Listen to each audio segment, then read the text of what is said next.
सभी भैया बहन ठीक होंगे। सुप्रभातम। तो आज फिर वही आपका समूह 15 के तत्व नाइट्रोजन परिवार के आज रासायनिक गुणों का वर्णन किया जाएगा यहाँ। तो इसमें पहला गुण है हमारा ऑक्सीकरण अवस्था। क्या है? ऑक्सीकरण अवस्था। तो समूह 15 के तत्व हैं वो -3 से +5 तक ऑक्सीकरण अवस्था को प्रदर्शित करते हैं। कितनी करते हैं? -3 से +5 तक, -3 से +5 तक। लेकिन समूह के प्रथम दो सदस्य जैसे नाइट्रोजन, फास्फोरस ये अपने अयस्कों में -3 ऑक्सीकरण अवस्था शो करेंगे, जबकि समूह के अन्य सदस्यों में सामान्यतः +3 और +5 ऑक्सीकरण अवस्था प्रदर्शित करने की प्रवृत्ति भी पाई जाती है। समूह में नीचे की ओर जाने पर +3 ऑक्सीकरण अवस्था का स्थायित्व बढ़ता है, जबकि +5 ऑक्सीकरण अवस्था का स्थायित्व घटता है। इसका कारण क्या है? इसका कारण है अक्रिय युग्म प्रभाव, इनर्ट पेयर इफेक्ट। कैसे इसकी ऑक्सीकरण अवस्था ये शो करते हैं? जैसे इलेक्ट्रॉनिक विन्यास में आपको बताया गया था, इनका सामान्य इलेक्ट्रॉनिक विन्यास NH2NP3 प्रकार का होता है। तो S कोश में कितने इलेक्ट्रॉन है? 2, P में कितने? 3, कुल मिलाकर इनके संयोजी कोश में कितने इलेक्ट्रॉन होते हैं? 5। तो ये मैक्सिमम कितनी ऑक्सीडेशन नंबर शो कर सकते हैं? +5 ऑक्सीडेशन नंबर शो कर सकते हैं।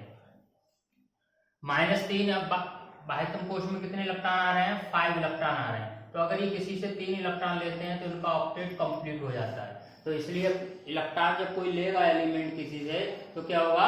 उस पर उतना ही माइनस चार्ज आता है। तो इसलिए -3 भी ऑक्सीकरण अवस्था शो करते हैं। तो -3 से +5 तक। अब इनर्ट पेयर इफेक्ट क्या होता है? कुछ हैवी मेटल्स होते हैं जैसे आपका इस बरकल, नाइट्रोजन, फास्फोरस, आर्सेनिक, एंटीमनी और बिस्मिथ थे। तो ये क्या है? बिस्मिथ देखें तो ये हैवी मेटल्स में आता है। तो इसके S उपकोष के इलेक्ट्रॉन बॉन्ड बनाने में भाग नहीं लेते हैं। तो ये वाला जो युग्म है वो कैसा हो गया? इनर्ट हो गया। इसी को कहते हैं अक्रिय युग्म प्रभाव। तो ये ऑक्सीकरण अवस्था +3 का स्थायित्व बढ़ना और +5 का स्थायित्व घटना, ये किस पर डिपेंड करता है?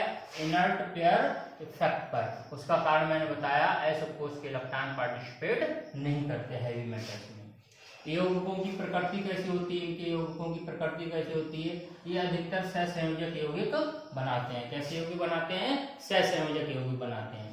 दूसरा इनका क्या है? अगला नेक्स्ट, आणविक अवस्था कैसी होती है? तो ये इस रूप में पाए जाते हैं, नाइट्रोजन N2 के रूप में, फास्फोरस P4, ये सभी टेट्राएटॉमिक हैं और ये डाइएटॉमिक के रूप में पाया जाता है। तो इनकी आणविक अवस्था के रूप में इस तरह से पाए जाते हैं। अपर रूपता की बात करें, अपर रूपता का मतलब एक से अधिक रूपों में पाए जाना। तो बिस्मिथ को छोड़कर, Bi को छोड़कर शेष सभी तत्व अपर रूपता प्रदर्शित करते हैं। Bi अपर रूपता प्रदर्शित नहीं करता है। रासायनिक गुणों में अगर इनकी क्रिया की बात करें तो हाइड्रोजन के साथ क्रिया, तो ये ट्राईहाइड्राइड बनाते हैं। कैसे हाइड्राइड बनाते हैं? ट्राईहाइड्राइड बनाते हैं, अर्थात MH3 प्रकार के हाइड्राइड बनाते हैं, जहां M = क्या है आपका? ग्रुप 15 के एलिमेंट। जैसे M के स्थान पर आप नाइट्रोजन लिखोगे तो NH3, PH3, ASH3, SBH3, BiH3, ammonia, फास्टीन, आर्सीन, स्टीवीन और बिस्मिथीन, इस टाइप के ये हाइड्राइड बनाते हैं। अब इनके हाइड्राइडों के जो गुण हैं बहुत इंपॉर्टेंट है, बहुत ज्यादा क्वेश्चन एक नंबर के यहाँ से बन जाते हैं।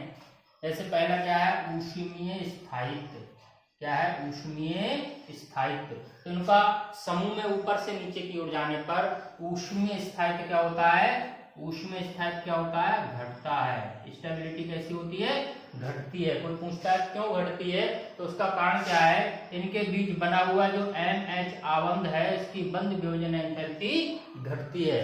बंध वियोजन एंथैल्पी क्यों घटती है? क्योंकि किसी वर्ग में ऊपर से नीचे की ओर जाने पर परमाणु का आकार बढ़ता है, जिससे MH आबंध की जो लंबाई है वो बढ़ती जाती है। जैसे जैसे आबंध लंबाई बढ़ेगी, बंध वियोजन एंथैल्पी का मान घटता रहता है।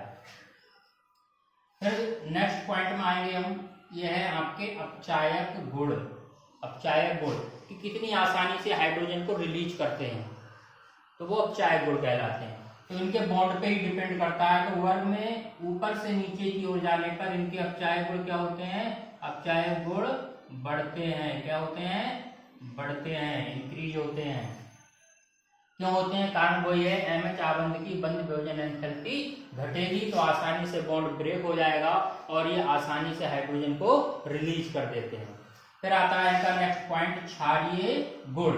तो क्षारीय गुण में क्या है इनका? क्षारीय गुण क्यों प्रदर्शित करते हैं? क्योंकि इनके सेंटर एटम जो है उनके ऊपर क्या है, ये एक लोन पेयर इलेक्ट्रॉन होता है और ये अपने एक लोन पेयर इलेक्ट्रॉन को डोनेट कर सकते हैं। तो इनके जो बेसिक प्रॉपर्टी है वो लोन पेयर इलेक्ट्रॉन के डोनेट करने पर डिपेंड करती है। जो जितनी easily lone pair electron donate करेगा वो उतनी ज्यादा बेसिक प्रॉपर्टी शो करता है। तो इनकी बेसिक प्रॉपर्टी क्या होगी? ग्रुप में अप टू डाउन मूव करने पर डिक्रीज होती है। क्या होती है? घटती है। क्या होती है? घटती है।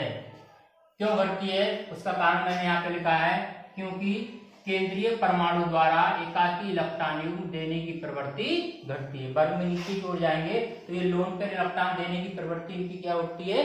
घटती है, इसलिए इनके क्षारीय गुण घटते हैं। अब बात आती है क्वथनांक बॉइलिंग पॉइंट की। तो यहाँ से इन दोनों में NH3 और PH3 में क्वेश्चन सबसे ज्यादा पूछा जाता है। तो इनके बॉइलिंग पॉइंट क्या होंगे? वर्ग में नीचे की ओर जाने पर घटते हैं, लेकिन होता क्या है इन दोनों में? NH3 का बॉइलिंग पॉइंट PH3 से ज्यादा होता है। PH3 से कैसा होगा? NH3 का बॉइलिंग पॉइंट ज्यादा होगा। क्यों? इसका कारण मैंने लिखा है यहाँ पर। क्या कारण है? NH3 के अणुओं के मध्य हाइड्रोजन बॉन्ड होने के कारण NH3 का क्वथनांक PH3 से ज्यादा होता है। जो अमोनिया है वो अपने अणुओं के मध्य क्या होते हैं? उसके अणु आपस में हाइड्रोजन बॉन्ड के द्वारा जुड़े रहते हैं, इसलिए NH3 का क्वथनांक PH3 से ज्यादा होता है। अगला पॉइंट क्या है? जल में घुलनशीलता की बात करें तो केवल NH3 ही जल में घुलनशील होता है और ये कोई भी घुलनशील नहीं होते हैं। कारण क्या है NH3 घुलनशील है? तो इसके दो कारण हैं। पहला कारण है ये जल अणुओं के साथ हाइड्रोजन बॉन्ड बना लेता है और दूसरा कारण है इसका ये जल के साथ क्रिया कर लेता है। जैसे ये रिएक्शन दिखाई गई, जल के साथ क्रिया करके इसने क्या बना दिया? Ammonium hydroxide. तो ये थे समूह 15 के तत्वों के गुण अर्थात नाइट्रोजन परिवार के भौतिक और रासायनिक गुणों को एक्सप्लेन किया गया यहाँ पर। अब बच्चे अपना इसका स्क्रीनशॉट लेकर अपना नोट्स बना लेंगे, अच्छे से इसका स्क्रीनशॉट लेकर अपने नोट्स को तैयार करेंगे। नेक्स्ट वीडियो फिर आपको मिलेगी अगले परिवार की। धन्यवाद।